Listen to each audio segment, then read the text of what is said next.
Hello, good evening. Welcome to Journey of Cherie. I'm your host, Cherie Meekins, and today we're back for part two with my guest, Mary, and we are going to jump right into the questions. But before we do that, Mary, can you let people know who you are and what you do? Okay. It's just a habit. My name is, as you guys know, I'm a mother. I'm a mother of four amazing children. I'm married. I'm from Delaware, been in Delaware pretty much all my life. As far as what I do for a living, I'm in the mental health field. I am a incest and sexual abuse survivor. So because of that, I do a lot of advocating for sexual abuse survivors, and I am a peer advocate for mental illnesses. I also have a mental illness. I was diagnosed with PTSD and bipolar. So I do some speaking platforms, kind of like sharing my story. I talk about my mental illness, and like I said, I'm just a country girl. I'm for the most part an introvert, but a lot of people think I'm actually the opposite. But I'm actually very shy, to be honest with you. Really? I can't tell. Yeah. I really can't tell. How long have you been doing speaking engagements, Mary, about um, what you've been I would through? say for about 2 years now. I just really got into it. I would say I did a mental health tour about 2 years ago in 2000, with this 21. So yeah, um, no, that was 2019. Yeah, so I did a mental health tour, and it was a 4 city tour, and that's actually when I really started like sharing my story and everything that is transpired in my life, from what happened to from trauma in my life to what's going on. So I would say about 2 years off and on. Then COVID happened, and I haven't really did too much. You're actually my no, you're my second since COVID. Yeah, since COVID. Oh, wow. So you ready to jump back out there? Yes and no. Yeah, I miss it. I do miss it. Yeah. Okay. So I received a lot of feedback from our first conversation. And for the most part, 95% of it was great. People just wanted to give you a hug. Some people want to meet you. Everybody says how proud they are of you and you're very courageous. And they couldn't imagine what life was like for you or how you're still standing.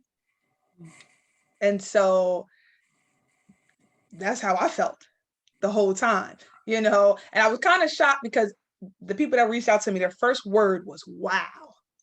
A bunch of W's, a bunch of O's, like just wow. And then I would respond back like, so is it safe to say you listened? And then they just went right into it. And so I didn't expect anyone to uh, have anything negative to say. Um, as far as anyone's going to call me with any negativity. But I mean, you know, that's why the world we live in is horrible, Yeah, right? The world exactly. we live in is Mhm. horrible. Everybody Yeah, has an opinion. So exactly. before we go right into the questions, how was the feedback that you received, if you received any at all? Um, the people, because I think I shared this a little bit. One of the questions you had asked me on our previous one is, how do I say this? I share my story, and I'm more open with sharing my story because I am finally walking in my truth. But at the same time, I'm still a little leery about sharing my story because all of my family doesn't, well, I think my family knows what happened, but all of my family does not know that I'm actually finally coming out and telling everybody and sharing my story like I am. So I only shared it with people that I was comfortable with and I felt like would not judge me because, like you said, people, even though I know what happened, people don't understand, and unfortunately, when people don't understand something, it's easy for them to judge. So, Absolutely. but like I said, that's your journey. That's not my journey. I Right. can't work, and that's my thing, and that's what makes it a little easier for me to share now. I, Okay. I don't worry about what people think as much as I used to. So that's actually helping me a lot more to share my story versus what I was doing before. Good, good. So to answer your question, the feedback that I got was really good. I did share with one person that I had not shared with.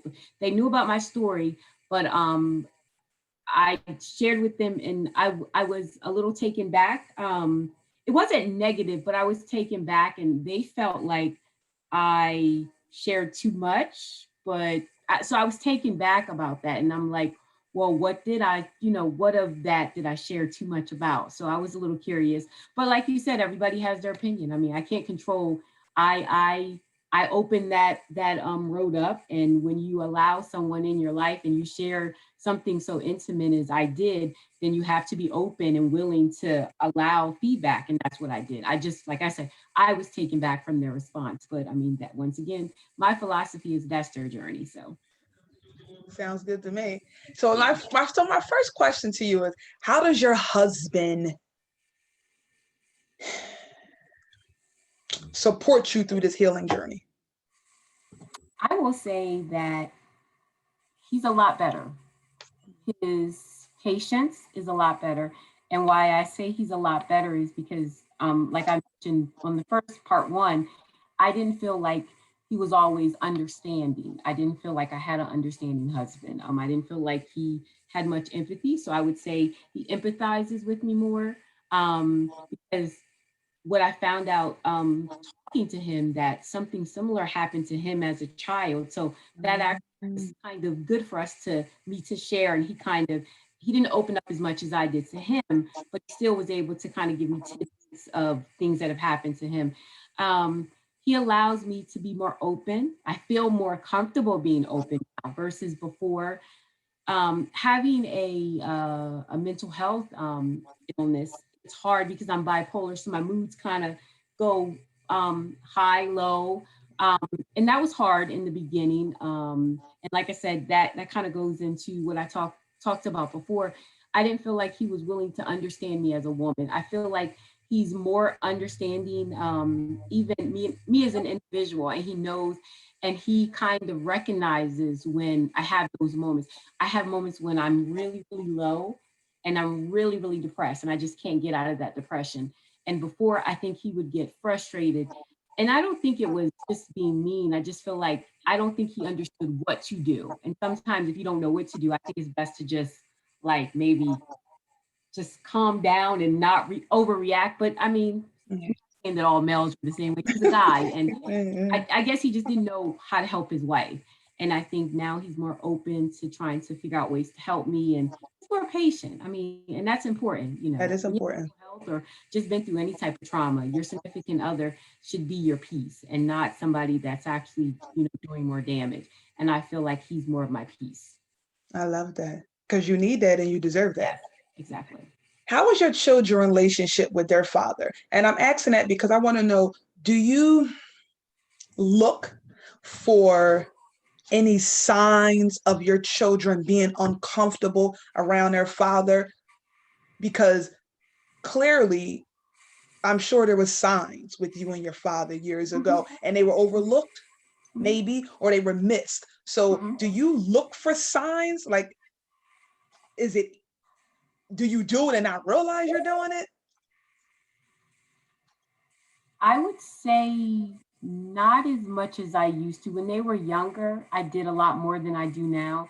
I think they keep me so busy that I don't focus so much on that as much as I used to. But I can honestly say that I feel like because of what happened to me, I whether I realize I'm doing it or not, even with their dad, I guess no.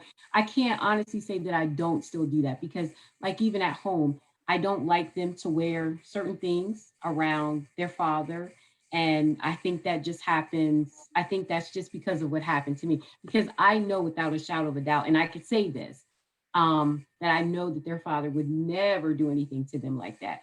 But at the same time, I still say, well, he was my biological father. So I guess that's where the confusion comes in sometimes when I think like, could this really, could this happen? But I Yeah. know within my heart, I honestly can say within myself, my whole being, that I know that he would never do anything like that to his daughters or his children in general.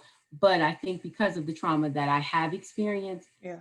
if I was to say that I don't, that would be a lie because I think I do it. Like you said, I think it's just a general thing without me even thinking about it, but I do it because, like I said, I'm very uncomfortable with them wearing certain things in the house, and that's even around their brothers. I think it's just men in general. I think so. And I think that's a mother thing for her children. I think your situation is that much more different. So it's probably Exactly. more intensified. Yeah. Have you forgiven yourself yet? I will say I'm forgiving myself. And I'll say that because it's an ongoing process. For years, like I said, it took me my last therapist, because like I said, finding the right therapist is like finding the right medication for mental health. Yeah, yeah. It's finding the right one. So it took me a while for my therapist to actually come out and really just explain to me that what happened to me was not my fault. Like, get that thought out of your head. That wasn't your fault. And when I finally started identifying that it was not my fault, I was able to start forgiving myself. But will I say I honestly, wholeheartedly forgiven myself? I would say no, because I'm still going through that process. Because for so long in my head, I had that embedded in my head that, this happened because I must have wanted it, because that's kind of how I felt. I allowed it to happen for so long. Whether I wanted it to stop or not, I still allowed it. I never told, I never, I mean, I could have told someone, he could have been arrested. I mean, I know several people that went through the same thing as me and they actually had their father arrested. Like one of the ladies that I was on the mental health tour with, she told her mother and she had her father arrested. And to this day, her father's in jail. So when that moment happened for me, I felt dirty. I felt like, well, what's wrong with me? Why didn't I do that? Does that make me so I started judging myself. So that's why I say I'm still forgiving myself, because I'm still trying to understand why I didn't, why I did, so I'm still asking myself these questions. And I'm sure that has to be a very difficult thing Yes. for you. It's like Yeah. because you stated you are bipolar, so to go out like this with your feelings, Yeah. I mean, I know that Exactly. probably it might trigger you. Yeah. A lot. Yeah. Yeah. You know, in our first conversation, you mentioned, and I'm gonna tell you, this part bothered me the most. If I'm honest, you said that your siblings in your household used to go to school and they used to tell people, and it was rumors around your town, and Mhm. a lot of people heard things, whether it was true or not. They were hearing things. Mhm. So me and you are basically around the same age. So I think my question is, if these kids was going to the school telling things, it's hard for me to wrap in my mind, why didn't CPS come to your door? Why didn't you get called into the counselor's office to be asked these things? And these little towns you live in, I'm sure it's probably mostly Caucasian, right? Mhm. Mhm. Mhm. They kind of Exactly. in your business. So I'm Exactly. trying to figure out, how was this overlooked by so many people? I ask myself the same question so often because, like I said, it was this. Even I told you on part one, even my husband, before marrying me, he had heard these things about me. Like, it was like a thing, she was sleeping with her dad, and my siblings were going to school saying this to people. So I felt like the freak in school. But no one, I don't know if it was maybe just they thought it was just a rumor, or they didn't care, or to be honest with you, I can't answer that one because I say that all the time. I felt like I was done a disservice because maybe had someone reported it. But then once again, it's like I felt like I had nobody but my father. So if he was taken away, and I think ultimately maybe that's why I never told, because I had nowhere to go. So it's like, if I know my stepmom wasn't gonna let me stay there with her. So I felt like if he was taken away from me, I would have no one. So it's one of those things once again where it's like an up and down battle for me. But that's a question I ask myself a lot. Like, it was out there was rumors, even like this secret thing going around in my own family, and people were talking about it. So why didn't someone actually report it? But once again, I think it has to do with that whole mentality of, What go on this house, stay in this house? exactly, really, really. I mean, think about it. It has to be. And and in all actuality, I think it is. But that's why my question is, okay, if the family, because us black families are raised like that, we'll go in this house, stay on this house, stay in this Exactly. house. But it went to the school. They Maybe ain't. I don't know if the right people weren't being told. Yeah, That's the only thing yeah. I can think of. Because the people that I knew that it was being told to was like, the people that we were, in school with, and Mm. people always looked at me like I was the freak, So I didn't have friends, like I didn't have, people that really kind of wanted to be around me. You were in a really, really difficult place Yeah, the majority of your life. pretty How much. much does God play in your life? Wow. God plays the most important part of my life. He does. Because I I tell people this all the time that I just knew, and it's like I feel his presence just talking. I just knew that with everything happening to me, I knew that there was a reason. I didn't know why. I didn't know how, but I just felt like there was a reason. Like, and I would talk to him, and I used to have a battle with my Christianity because I remember telling you in part one, I remember laying in my husband's lap and I just had a meltdown and I just said, why believe in a God that would allow you to hurt so much? Like, just like, what type of God will allow a girl to just, what did I do? Like, why am I here? Like, but as I've matured and I have just found my relationship with him and found that, overwhelming peace with him. He's my everything. And I always tell people maybe my walk isn't like your walk, Mm-hmm, my mm-hmm, wine, and I still believe I'm a Christian. mm-hmm. I may say a couple of words depending on how much you piss me off, but I still believe I'm a Christian. So my walk may not be like somebody else's, but he's my everything. If it was not for his grace and mercy, I Mm. wouldn't be here. And that's how I get through every single day when I have depression and when I'm sad and I feel like there's days and I don't want to get up. I pray, and that's kind of where I get my peace at. I completely understand that. I completely understand that. So this is a two-part question. Um, do you still speak to your dad to this day? And if you do, have you ever asked him why? I do. I actually have a relationship with my father.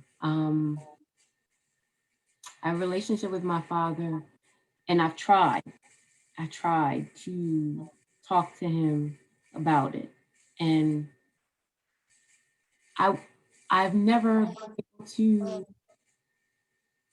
um, get the answer I want.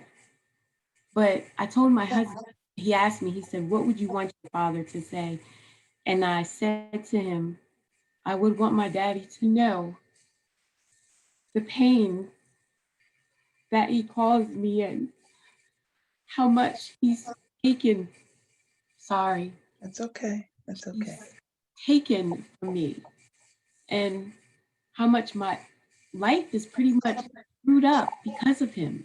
And I've never been able to tell him that because as he's identified what he's done to me, and he'll say, a lot of your problems I realize are my fault. But I say to myself, but do you believe that? Do you really know how much you've stolen from me and how much of my life you have just messed me up mentally, emotionally, like so many of my issues, abandonment issues. I mean, a lot of who I am today and the mistakes that I've made are because of that. So I've never been able to just sit down and tell him all of that because every time I've tried to, it's like he dismisses it and he'll tell me like, I know I guess I need more. I need more.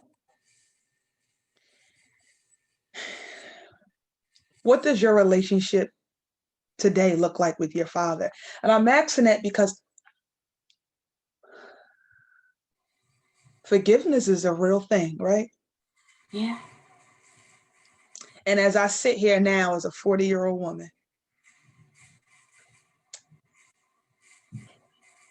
you're stronger than me. And I'm going to say that because I couldn't imagine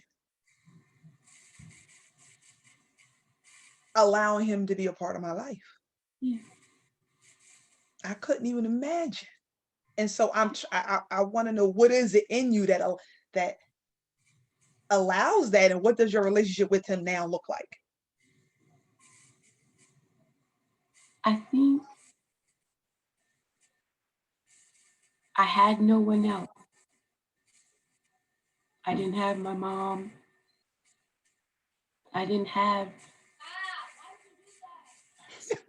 It's all right. Listen, Sorry. it's I okay. think because I didn't have anybody else, it was easier to like hold on to my dad because that's all I had. Mm-hmm. As far as our relationship now, Mm-hmm. it's not like strong, I guess, but it exists. And I think well, one, he gave his life to God. So that made it a little easier to just kind of I guess that one's a hard one because I'm sure. I can't say that I've forgiven him. I can't say that I let go. I can't say that I have honestly just been able to be okay. I'm not okay with him around my girls. I'm not okay with, a normal relationship with your dad, but he is Mm-hmm. life. Like he just had his 70th yesterday and me and my Wow. family went, and I know that he's a different person, but it's just hard for me because it's like, I don't know. I guess like, why me? Like, what did I do so bad? I mean, I don't know. Why me? And I don't know how to really have like a relationship with them because I feel uncomfortable around them sometimes. I mean, I think that's normal. And I Yeah. think too, by him, when you just said he gave his life to Christ, I don't think that's good enough for you, because I remember you said that he was a minister when he was doing this to you. Yes. So That, I don't know, how serious does he take that? yeah. Wow. Does your husband have a relationship with your father?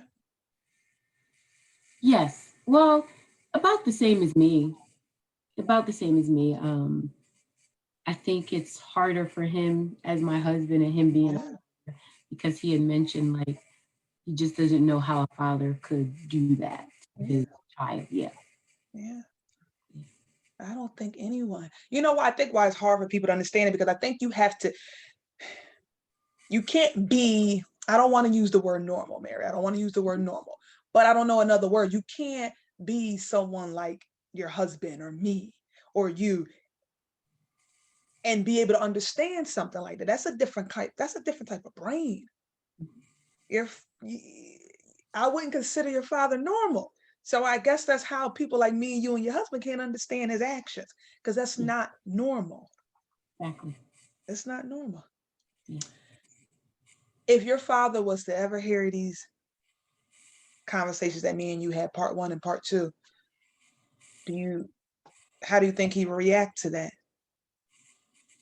Probably feel ashamed. Probably feel embarrassed that people know this, but they know they know this man that is different from the man I know. They know, you know, yesterday they had all these acclimates about him and all these different things and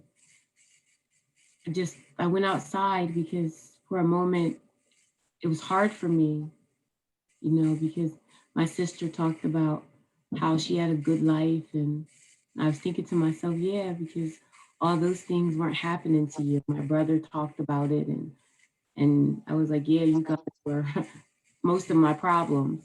But Mm, mm, it was hard listening to that because I know a different person. mm. I'm happy you mentioned that, right, Mary? Because let me tell you, I like to be honest. So when I seen that yesterday on your page, it did something to me. It did something to me because I was like, I watched him walk into his party and I seen him crying, if I'm not mistaken. And I seen the love, and in my mind, I said,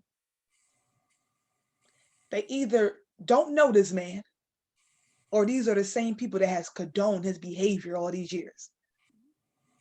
And then I thought about you and I was like, dang, I wonder what it took for her to show up and to bring her family to this man, you know. And that's why we all have opinions, because in my opinion, I don't think he deserves you or your family. In my opinion. That a lot. I'm sure you do. Yeah. Cause I did, and that's why I'm like, I mean, if I had a hat on now, I'd probably take them all off to you, because I like to pride myself on saying, I've learned how to forgive over the years, and I know how to forgive now. You, my friend, deserve all the roses, because I'm not where you are. You deserve to be acknowledged and encouraged and many hugs on many days, because you're walking in a different type of walk. And he should be grateful to you, because I think a lot of people don't do a lot of things and don't say a lot of things to him because of the way they love you. Because I just, I don't know. I just seen the picture yesterday and I said, God bless Mary. You're a strong woman. Even on the days when you don't feel strong, you're a strong woman. I couldn't imagine what you've been through. I couldn't imagine. But I'm happy I know you, because I've learned some things from you, because I've been raped, right? And so that took a lot from me. I was already had low self-esteem and all that kind of stuff that comes with it. And then for somebody to violate me in that manner, all the guilt and the shame I felt consumed me. And so here I am, I meet you at 40, and I'm like, damn, she's dope. For real. For real. That's how I feel about you. I do. And so let me ask you this. Do you believe that your husband completely trusts you to never step out of your marriage again? No. Yeah. Has he told you he doesn't believe you, or you feel it? I feel it. I mean, has he told you he doesn't trust, or you feel it? Okay. I feel it. And I can understand why. I've cheated several times. I've cheated. My whole marriage, I've cheated. I've always been searching for something. And it's always been, because like I said, when I got married, it was to get away from what was happening. So, it was like a new world for me. I wasn't there, Yeah. but, it's like I went from that situation to another man and I felt trapped all over again. And that's a marriage should be a happy thing. But I felt trapped because I went from my dad with all of that happening to a husband, and I'm still trapped. I feel trapped all over again. Just not things, the bad stuff happens. Yeah. Yeah. I can understand that. Do you plan on remaining in therapy for the rest of your life? I would like to say I hope not, but I'm going to remain in therapy for as long as I need to, long as until I feel like I'm the complete best version of myself. Yeah, until I feel like and I don't know that I'll ever be completely healed, but Mm-hmm. I think that there's so much more to me than I see myself, because when something like that happens, I don't think, I mean, you can relate. Yeah. I don't think that the violator knows how much they take of you. They take so much of you. And it's not just your body, it's so much more. Oh yeah. I Oh yeah. said from 14 to like 20, it's like my life, where did it go? Yeah. Where Yeah. did it go? Yeah. Yeah. if your children, because I see, you have a son is getting ready to go away to college. You got big kids. They're beautiful, by the way. Thank you. You're welcome. If they came across these podcasts, what would you tell them after they heard it? Because I asked that because your children have a relationship with this man. Yeah. What would you tell them?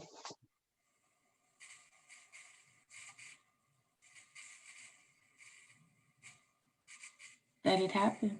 It's true. And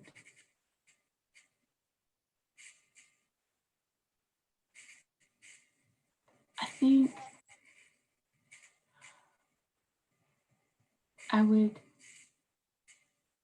try to talk to them, about to help them understand maybe, but even talk to them maybe about forgiveness. Mm, And I think for them, they would be more very protective of me. Um, I think they would hate him. I think they would hate him. I really think that they would hate him in their respect level, and feelings for him would change as I would honestly think it should. Because if I was them, it would. okay. I Okay. wouldn't be mad at them for how they feel, because one, they have a right to feel like that, and if it was me, that's how I would feel. Like, Good. how could this person do this to their mom? Yeah. Yeah. Yeah. Like, I told my daughter, but I never told her who. Mm. But I told her, just never told her who. Is what made you? How comfortable in your spirit were you to allow your children to have a relationship with him? Like how did you get to that place of being okay with that?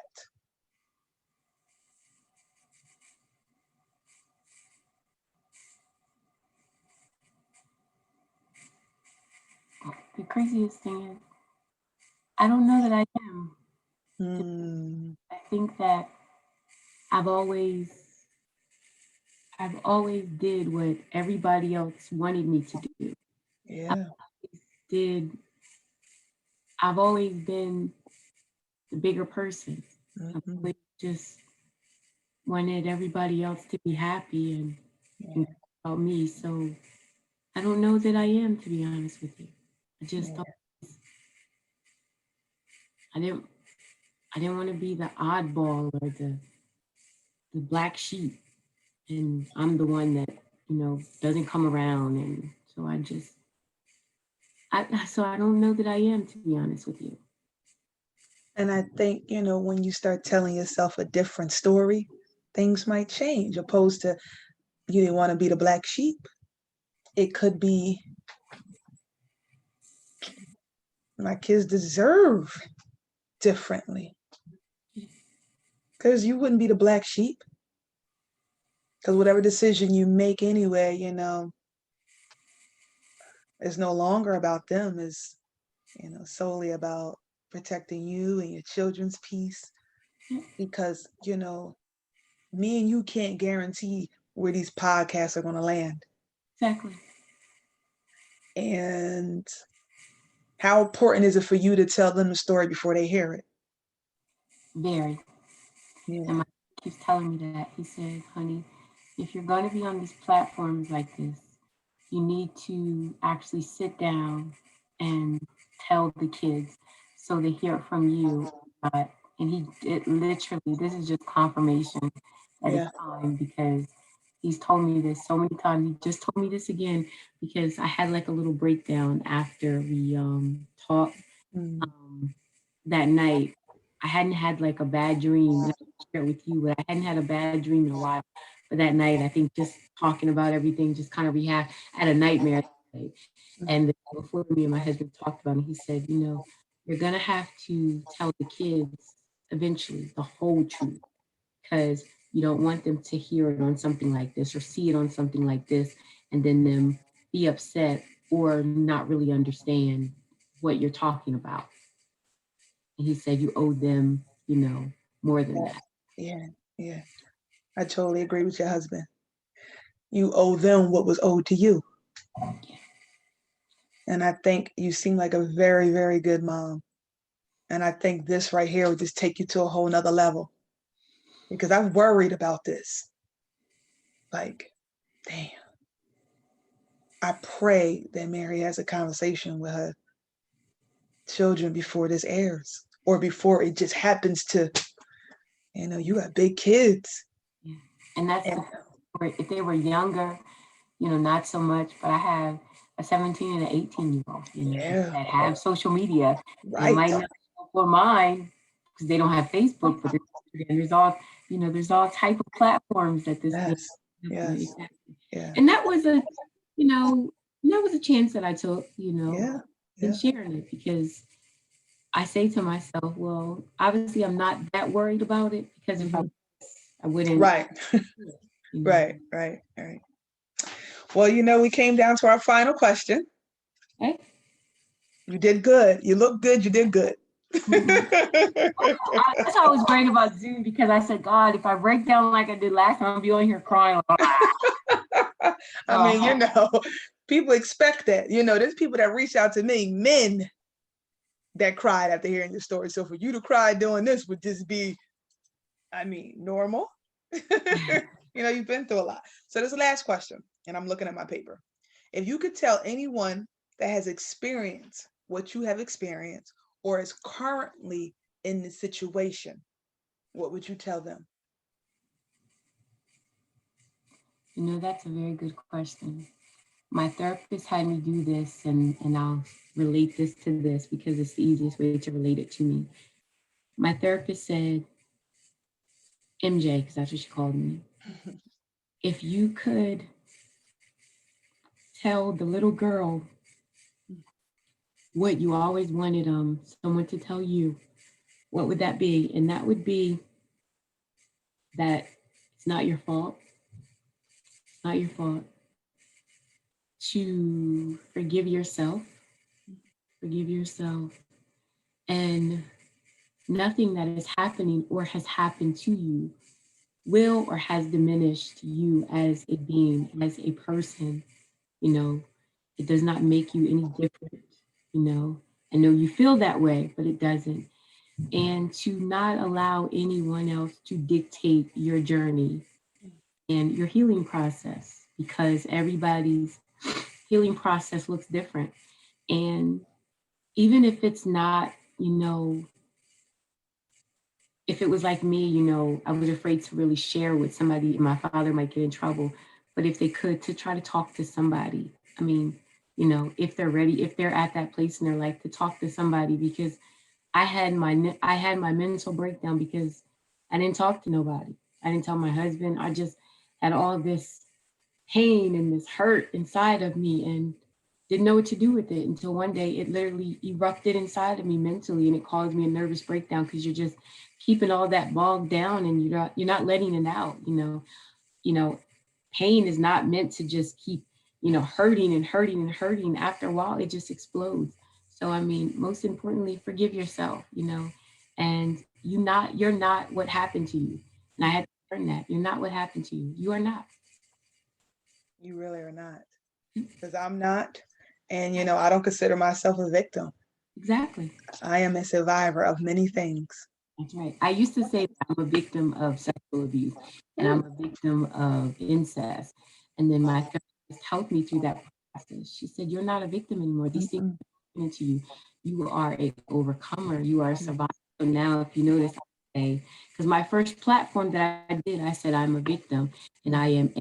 And she said, when you say victim, you're still claiming that position. You're still allowing that. You're continue to be a victim. So she said, when you start speaking it out, and I want to hear you say it, survivor, survivor. And, it's like you said, we're survivors. We made it. There you go. You made it. And you look good. And you should be very, very proud of yourself. You really should. You really should. Thank you so much, Mary, for doing this. Again, it takes a different type of human being to be able to do this. This was a lot easier than the first time. Yeah.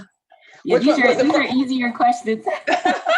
The second time around was easier questions? Yeah, these were easier. I think because the first time it was more of the trauma, and it was kind of like, reliving it a little tiny bit. Okay. This this one I feel like these questions were more about like the aftermath and the healing of it all and the trauma and the aftermath. Yeah. That's a book, The Aftermath. Oh, I like that. Do it. Do it. Because you're no longer in that space. So I had to deal with what's going on now. Exactly. Your life and how you make the decisions now moving forward. Yep. Thank you so much. Thank you For so doing this. I'm forever grateful to you. Grateful to you for allowing me to be on the platform. I appreciate you trusting me. I mean, because like you said, you won't let everybody on there. So no, not everybody. It was. I thank God for you, and it's a blessing. Mm-hmm. Thank you. Describe in one word how you feel right now. Happy. Good. Happy. Good. Me too. Me too. Happy. Thank you, Mary. Thank you. You're welcome. Have a good night. You too. Bye. Thank you. Bye-bye.